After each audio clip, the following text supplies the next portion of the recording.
I think one of the biggest things that I would say a great coach understands is that the answer has to come from the player. You see, so often we have this sort of mentality of we have the answer and we've got to help fix them. And the problem with that is that we're putting something onto them, we're projecting onto a player, rather than sort of realizing the result is inside of them and how do we help pull it out of them. And really the way to do that is through self-discovery. By really starting to understand what are the questions we should be asking them to get them to start to think about what their problem is and what is the solution to bring them to the result that they desire. Now this isn't easy because again, they get stuck, they get confused, they go, I'm here for an answer, I want you to just fix me.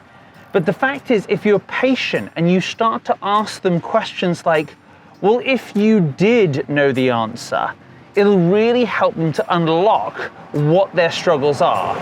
You see, so often they're gonna say to you, but I just don't know. I don't know how to fix my slice. But again, if you ask them, well, if you did know, how would you do it? It's a little trick with NLP that will just have them say, well, if I knew, what I'd do is I'd probably start to do this, this, and this. Well, let's try that.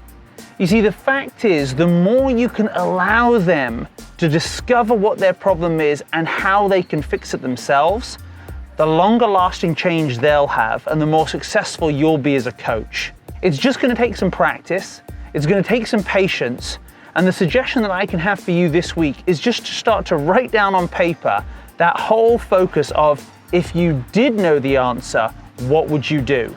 If you write that down and take that as the question that you'll take to your players this week, I can assure you it's gonna help you to become a better coach and get better results.